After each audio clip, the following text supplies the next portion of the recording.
ವೀಕ್ಷಕರೇ ನಮಸ್ಕಾರ. ನಾನು ಶಶಿರೇಖಾ. ಇವತ್ತು ಏನು ಕಂಚುಗಾರನಹಳ್ಳಿ ಹಾಗೂ ಬೈರಮಂಗಲ ಈ ಬಿಡದಿ ಭಾಗದ ಏನು ರೈತರ ಹೋರಾಟ ನಿರಂತರವಾಗಿ ಸಾಗಿದೆ. ತಮ್ಮ ಜಮೀನನ್ನ ಯಾವುದೇ ಕಾರಣಕ್ಕೂ ಕೊಡಲ್ಲ ಅಂತ. ಆದ್ರೆ ಡಿ.ಕೆ. ಶಿವಕುಮಾರ್ ಹೇಳ್ತಿದ್ದಾರೆ ನಾನು ಟೌನ್ಶಿಪ್ ಮಾಡಬೇಕು, ಬೆಂಗಳೂರಿನಲ್ಲಿ ಒತ್ತಡ ಇದೆ ಅಂತ. ಬೆಂಗಳೂರಿನಲ್ಲಿ ಓಡಾಡಿದ್ರೆ ಇವತ್ತು 7 ಗಂಟೆಗೆ ಒಂದು ಟ್ರಾಫಿಕ್ ಇಲ್ದೇ ಇರುವಂತ ಸ್ಥಿತಿ ಇದೆ. ಬೆಂಗಳೂರಿನಲ್ಲಿ ಬೇಕಾದಷ್ಟು ಅಪಾರ್ಟ್ಮೆಂಟ್ಸ್ ಖಾಲಿ ಇದಾವೆ. ಬೆಂಗಳೂರಿನಲ್ಲಿ ಕಳೆದ 5 ವರ್ಷದಲ್ಲಿ 8,000ಕ್ಕೂ ಹೆಚ್ಚು ಐಟಿ ಕಂಪನಿಗಳು ಕ್ಲೋಸ್ ಆಗಿವೆ. ಈ ಎಲ್ಲ ವಿಚಾರಗಳನ್ನ ಮುಚ್ಚಿಟ್ಟು ಡಿ.ಕೆ. ಶಿವಕುಮಾರ್ ಈಗಾಗಲೇ ನೋಟಿಫಿಕೇಶನ್ ಆಗ್ಬಿಟ್ಟಿದೆ, ಅದು ಸಹ ಸುಳ್ಳು ಹೇಳ್ತಾ ಇದಾರೆ.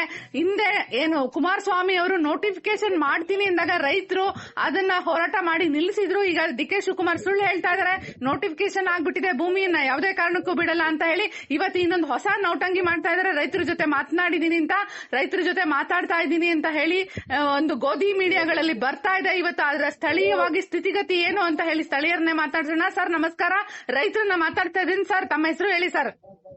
ಮೇಡಮ್ ನನ್ನ ಹೆಸರು ಚಿಕ್ಕಬೈರಮಂಗಲ ಗಿರೀಶ್ ಅಂತ. ಚಿಕ್ಕಬೈರಮಂಗಲ ಗಿರೀಶ್ ಅವರೇ, ಇವತ್ತು ರೈತರು ಎಲ್ಲಾ ರೈತರನ್ನು ಭೇಟಿ ಆದ್ರ ಡಿ.ಕೆ. ಶಿವಕುಮಾರ್ ಮತ್ತು ನಿಮ್ಮ MLA ಇಷ್ಟು ದಿವಸ ನಿಮ್ಮ MLA ಕಾಣಿಸ್ತಾ ಇರಲಿಲ್ಲ, ಇವತ್ತು ಕಾಣಿಸ್ತಾ ಇದಾರೆ. ನಿಮ್ಗೆ ನಿಮ್ಮ ಏನು ಭೂಮಿಯ ಯಾವುದೇ ಕಾರಣಕ್ಕೂ ರೈತರನ್ನ ಅನುಮತಿ ಇಲ್ಲದೆ ಕಿತ್ಕೊಳಕ್ ಬರಲ್ಲ ಅಂತ ಹೇಳಿ ಭೂ ಕಾಯ್ದೆಗಳು ಹೇಳ್ತಾ ಇದಾವೆ. ಇವತ್ತು ನೀವು ಅವ್ರಿಗೆ ಅನುಮತಿ ಏನಾದ್ರು ಕೊಟ್ಟಿದ್ದೀರಾ? ಯಾರನ್ನ ಭೇಟಿ ಆಗಿದ್ರು? ಮೇಡಮ್ ಅವ್ರೆ, ಇವತ್ತು ಅಲ್ಲಿ ಹೋಗಿರೋರು ನಮ್ಮ ರೈತರುಗಳಲ್ಲ ಮೇಡಮ್ ಅವ್ರೆ, ಅವರು ಕಾಂಗ್ರೆಸ್ ಪಕ್ಷದಿಂದ ಹೋಗಿರುವಂತ ರೈತರುಗಳು. ಅವರು ಇವರೆಲ್ಲ ಅವ್ರು ಬಾರ್ ಮಡಿಕೊಂಡು ವೈಸೂರು ಮಡಿಕೊಂಡು ಸ್ಕೂಲ್ ನಡೆಸ್ತಾ ಇರೋಂತ ರೈತರುಗಳು ಹೋಗಿರೋದು. ಯಾವ್ಯಾವ ಸ್ಕೂಲ್ ನಡೆಸ್ತಾರೆ ಸರ್? ಹಾಗೆ ಹೇಳ್ಬಿಡಿ. ಅದೇ ಯಾವ ಸ್ಕೂಲು, ಯಾವ ಬಾರ್ದು ಆದರ್ಶ ಸ್ಕೂಲು, ಆಮೇಲೆ ಬಾರು ವೈನ್ ಸ್ಟೋರ್, ಸಿದ್ದರಾಜ್ ಅಂದ್ಬಿಟ್ಟು ವೈನ್ ಸ್ಟೋರ್ ಓನರ್ ಅವರು.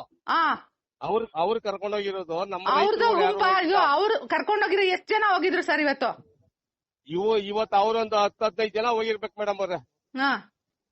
ಅವ್ರ ಆಮೇಲೆ ತಾಲೂಕ್ ಅವರೆಲ್ಲ ಕೂಲಿ ಕೊಟ್ಟಿ ಕರ್ಕೊಂಡೋಗಿರ್ತಾರೆ. ಇಲ್ಲಿ ನಿಯತ್ತಾಗಿ ಓಡಾಡ್ತಾ ಇರೋಂತ ರೈತರುಗಳೆಲ್ಲ ಇಲ್ಲೇ ಕೂತಿದೀವಿ 14-15 ತಿಂಗಳಿಂದ. ಅಲ್ಲಿ ಹೋಗಿರೋರು ಯಾರು ಇಲ್ಲ, ಅಲ್ಲಿ ನಮ್ಮ ರೈತರುಗಳು ಯಾರು ಇಲ್ಲ. ಈಗ ನಾವು ಹೋರಾಟ ಮಾಡ್ತಾ ಇರೋ ರೈತರುಗಳೆಲ್ಲ ಇಲ್ಲೇ ಇದ್ದೀವಿ ಮೇಡಮ್ ಅವ್ರೆ. ಸರ್ ಇವತ್ತು ಅವ್ರು ಹೋಗಿ ಏನ್ ಬಿಂಬಿಸ್ತಾ ಇದಾರೆ ಅಂದ್ರೆ ಗೋಧಿ ಮೀಡಿಯಾದಲ್ಲಿ ಎಲ್ಲಾ ರೈತರು ಮಾತುಕತೆಗೆ ಬಂದಿದ್ದಾರೆ, ಇವತ್ತು ರೈತರ ಜೊತೆ ಮೀಟಿಂಗ್ ಆಗ್ತಾ ಇದೆ ಅಂತ ಹೇಳ್ತಾ ಇದಾರೆ. ಮೇಡಮ್ ನಾನಿವಾಗ ಆನಂದ್ ಮಾತಾಡ್ತೀನಿ. ಹೇಳಿ ಆನಂದ್ ಅವರೇ. ನಾವು ಬೈರಮಂಗಲದಲ್ಲಿ ಅಹೋರಾತ್ರಿ ಧರಣಿ ಮಾಡ್ತಾ ಅದು ರಸ್ತೆ ಎಲ್ಲ ಬ್ಲಾಕ್ ಮಾಡಿದ್ವಲ್ಲ, ಎತ್ತಿನ ಗಾಡಿ ಟ್ರಾಕ್ಟರ್ ಎಲ್ಲ ಇಟ್ಕೊಂಡಿದ್ದಾಗ ಇನ್ಸ್ಪೆಕ್ಟರ್ ಡಿಸಿ ಅವ್ರ ಹತ್ರನು ಮಾತಾಡಕ್ಕೆ ಅವಕಾಶ ಕೊಡ್ತೀವಿ, ಮತ್ತೆ DCM ಅವ್ರ ಹತ್ರ ಮಾತಾಡಕ್ಕೆ ಅವಕಾಶ ಕೊಡ್ತೀವಿ ಅಂತ ಹೇಳಿದ್ರು. DC ಅವ್ರ ಹತ್ರ ಹೋಗಿ ಅರ್ಧ ರಸ್ತೆನ ತೆರವು ಮಾಡಿ ಅಂತ ಹೇಳಿದ್ರು. ಮುಂದೆ ಇದ್ದಂತ ಇನ್ಸ್ಪೆಕ್ಟರ್ ನಿಮ್ಗೆ ಅವಕಾಶ ಮಾಡ್ಕೊಟ್ಟಿರಲ್ಲ, ನಾನು ಮಾಡ್ಕೊಡ್ತೀನಿ ಅಂತ ಹೊಸ ಇನ್ಸ್ಪೆಕ್ಟರ್ ವಿಜಯ್ ಕುಮಾರ್ ಕೇಳ್ಕೊಂಡ್ರು. ಹಾಗಾಗಿ DC ಅವ್ರ ಹತ್ರ ನಾವು ಅಹವಾಲ್ ತಗೊಂಡಾಗ DC ಅವ್ರಿಗೆ ನೋಡಿ ಇರುವಂತ ಒಂದು ಸಣ್ಣ ಪುಟ್ಟ ಜಮೀನುಗಳನ್ನ ಕಳ್ಕೊಂಡ್ರೆ ನಾವೇನ್ ಮಾಡ್ಬೇಕು, ನೀವ್ ಹೇಗೆ ನಾವು ಜನಗಳು ಒಪ್ಪಿಗೆ ನೀವು ಒಪ್ಕೊಂಡಿದ್ದಾರೆ ಅಂತ ನೀವು ಕೊಟ್ರಿ ಅಂತ ಕೇಳೋದಕ್ಕೆ, ನಮ್ದು 400 ಎಕರೆ ಜಮೀನಿತ್ತು ನಮ್ ತಾತನ ಕಾಲದಲ್ಲಿ, ಎಲ್ಲಾ ಹೊರಟೋಯ್ತು, ಅದಕ್ಕೆ ನಾನು ಓದ್ಬಿಟ್ಟು DC ಅದೇ ಅಂತ DC ಹೇಳ್ತಾರೆ. DC ಯಾವ DC ಸರ್? ಹಂಗ ಹೇಳಿದವ್ರು 400 ಎಕರೆ ಜಮೀನು ಯಾವ ಊರಿಂದ ಬಂದ್ರಂತೆ ಇವರು? ಉತ್ತರ ಪ್ರದೇಶದಿಂದ ಬಂದ್ರ? ಯಶವಂತ್ ಯಾವ ರಾಜ್ಯದವ್ರು ಇವ್ರು? ಯಶವಂತ್ ನಮ್ಮ ಬೆಂಗಳೂರು ಮೈಸೂರು ಕಡೆಯವರು. ಮೈಸೂರು ಕಡೆಯವರು ಯಶವಂತ್. 400 ಎಕರೆ ಭೂಮಿ ಇತ್ತು, ಮೈಸೂರು ರಾಜನ್ ಮೊಮ್ಮಗನೇ ಇರ್ಬೇಕಂಗಾದ್ರೆ. ಇರ್ಬೇಕು. ಅದಾದ್ಮೇಲೆ ಮತ್ತೆ ಈಗ DCM ಅವ್ರ ಜೊತೆಲೂ ಕೂಡ ಒಂದು ಸಭೆನ ಏರ್ಪಡಿಸ್ಬಿಟ್ಟು ಕೇವಲ 10 ಜನ ಮಾತ್ರ ಬರ್ಬೇಕು, ನೀವು ರೈತರುಗಳು ಬೇರೆ ಜನ ಹೆಚ್ಚಿಗೆ ಜನ ಬರಬಾರ್ದು ಅಂತ ಹೇಳ್ಬಿಟ್ಟು ಇನ್ಸ್ಪೆಕ್ಟರ್. ಯಾಕೆ 10 ಜನರದ್ದು ಭೂಮಿ ತಗೋತಾರಂತ ಇವರು? ಕೇವಲ 10 ಜನರ ಭೂಮಿ ಮಾತ್ರ ತಗೋತಾರ? 10 ಜನಗಳ ಹತ್ರ ಹೋಗಿ 10 ಜನ ಹೋಗ್ಬಿಟ್ಟು ಡಿ.ಕೆ. ಶಿವಕುಮಾರ್ ಅವ್ರಿಗೆ ನಿಮ್ಗೆ ಯಾರೋ ನಿಮ್ಗೆ ರಾಂಗ್ ಮಾಹಿತಿ ಕೊಟ್ಟಿದ್ದಾರೆ, ನೀವು ಅಲ್ಲಿರೋರು ರೈತರೇ ಅಲ್ಲ, ಎಲ್ಲೋ 4-5 ಜನ 10 ಜನ ಮಾತ್ರ ಅಲ್ಲಿ ವ್ಯವಸಾಯ ಮಾಡ್ತಾ ಇದಾರೆ, ಅಲ್ಲಿ ಭೂಮಿ ಎಲ್ಲ ಒಣಭೂಮಿ ಅಂತ ಹೇಳಿದಾರಲ್ಲ, ಅದಕ್ಕೆ ನಮ್ಮಲ್ಲಿ ಹೋದಂತ 10 ಜನ ಉತ್ತರ ಕೊಟ್ಟಿದ್ದಾರೆ. ನಿಮ್ಮ ಬಬುಲ್ ಅಧ್ಯಕ್ಷರಾಗಿದ್ದಾರೆ ಇವರು, ನಿಮ್ಮ ತಮ್ಮ ಅವರು ಸುರೇಶ್ ಅವರು. ಈಗ ನಿಮಗೆ ಎಷ್ಟು ಲಕ್ಷ ಲೀಟರ್ ಆರು ಬರ್ತಾ ಇದೆ ಅಂತ ಅವ್ರಿಗೆ ಗೊತ್ತಿಲ್ವಾ? ಈಗ ನೀವು ಬಂದು ನೋಡಿ, ಇವಾಗ ಎಷ್ಟು ಎಕರೆನಲ್ಲಿ ರೇಷ್ಮೆ ಬೆಳೀತಾ ಇದೀವಿ, ಎಷ್ಟು ಹಾಲಿದೆ, ಎಷ್ಟು ಲಕ್ಷ ತೆಂಗಿನ ಮರ ಇದೆ, ಎಷ್ಟು ಅಡಕೆ ಮರ ಇದೆ, ಎಷ್ಟು ರೇಷ್ಮೆ ಇದೆ, ಇದೆಲ್ಲ ವಿಚಾರಣೆ ಮಾಡ್ಬಿಟ್ಟು ನೀವು ಇಷ್ಟು ಜನಗಳನ್ನ ನೀವು ಬೀದಿಗೆ ತಿರ್ತಾ ಇದ್ದೀರಾ, ಯಾವ್ದೇ ಕಾರಣಕ್ಕೂ ನೀವು ಇದನ್ನ ನೀವು ಒತ್ತುವರಿ ಮಾಡಬಾರ್ದು ಅಂತ ಕೇಳೋದಕ್ಕೆ ಅವ್ರು ಹೇಳಿದ್ರು, ಇದು ನಾನ್ ಮಾಡಿದ್ದಲ್ಲ, ಕುಮಾರಸ್ವಾಮಿ ಅವ್ರು ಮಾಡಿದ್ದು, ಅವರೇ ರಿಯಲ್ ಎಸ್ಟೇಟ್ ಮಾಡ್ತಾ ಇರೋದು.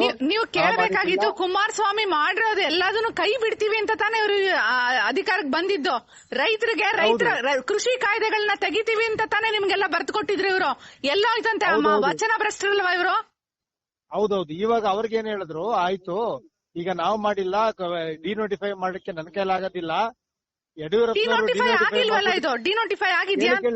ಅವ್ರು ಹೇಳಿದ್ದು ಯಡಿಯೂರಪ್ಪನವರು ಡಿನೋಟಿಫೈ ಮಾಡ್ಬಿಟ್ಟು ಜೈಲ್ಗೆ ಹೋದ್ರು, ನಾನ್ ಜೈಲ್ಗೆ ಹೋಗಕ್ ರೆಡಿ ಇಲ್ಲ ಅಂತ ಹೇಳಿದ್ರು. ಅದಕ್ಕೆ ನಾವ್ ಹೇಳಿದ್ವಿ ಅಲ್ಲ, ಇದು ನೋಟಿಫೈ ಆಗಿದ್ಯಾ ಆಲ್ರೆಡಿ? ಸರ್, ನಿಮ್ಮ ಪರ್ಮಿಷನ್ ಇಲ್ದ ನೋಟಿಫೈ ಹೆಂಗಾಗುತ್ತೆ? ಆಗಿಲ್ಲ ಸುಳ್ಳು ಹೇಳ್ತಾ ಇದಾರೆ ತಾನೇ ಅವರು?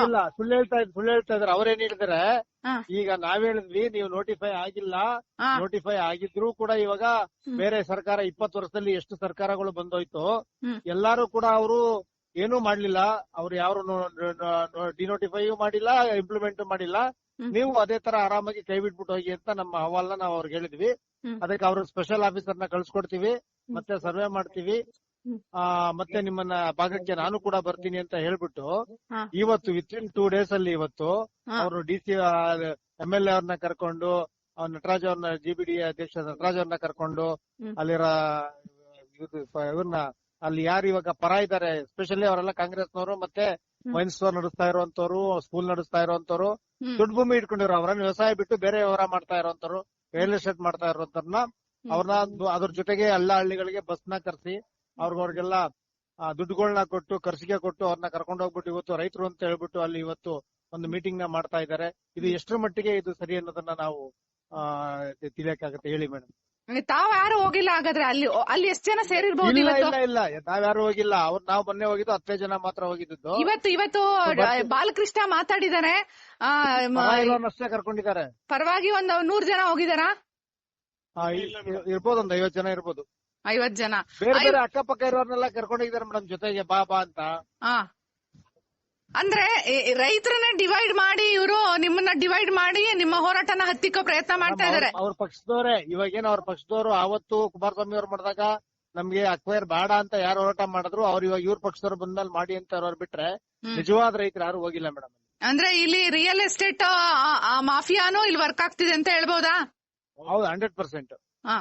ಸರ್, ಇವಾಗ ನಿಮ್ಮ ಭೂಮಿಯನ್ನ ಕೃಷಿ ಕಾಯ್ದೆಯನ್ನ ವಾಪಸ್ ತೆಗೀರಿ ಅಂತ ನೀವು ಹೋರಾಟ ಮಾಡಲ್ವಾ? ಯಾಕಂದ್ರೆ ಕೃಷಿ ಕಾಯ್ದೆ ತೆಗೆದ್ರೆ ನಿಮಗ್ ಮಾತ್ರ ಅನುಕೂಲ ಆಗಲ್ಲ, ಇಡೀ ರಾಜ್ಯದ ರೈತರಿಗೆ ಅನುಕೂಲ ಆಗುತ್ತೆ.